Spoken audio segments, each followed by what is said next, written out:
की 14 तब हुआ न की शम्स कमर जो शान न की काबो हो न किबलो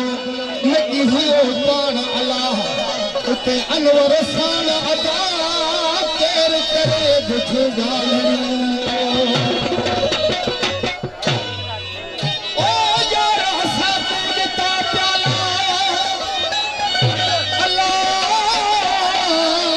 शराब दा भर के तो कदल अंक में तो सदा जीवन होया मर के हाल हयात हमेशा हम कना कुर्ब हादी हर हर के शुक्र किया सक मिलिया अली अनवर सागर हत है दर के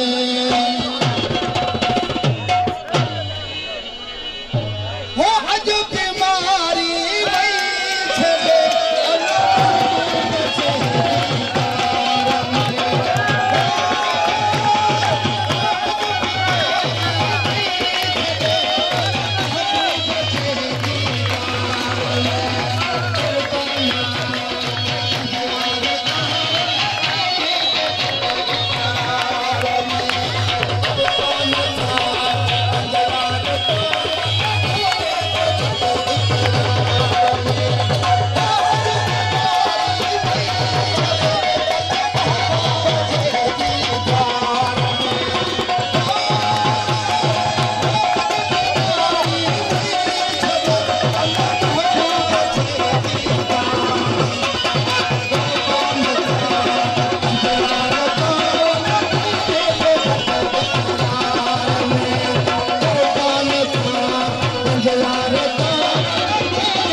साडा भेद ना पावे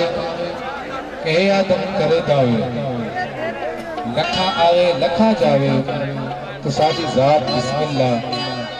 करम कर या रसूलुल्लाह बंदन पाक हुआ जिना कलमा तेरा पढ़िया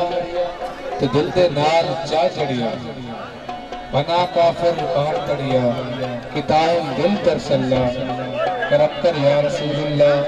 बंदन पाक हुआ अल्लाह पढ़ा दारूद लखवारी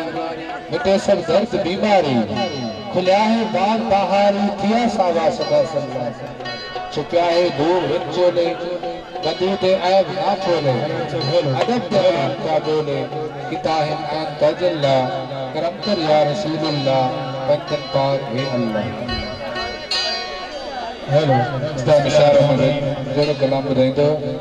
स्टार्ट कबो साईं वलक सरकार जो संस्कार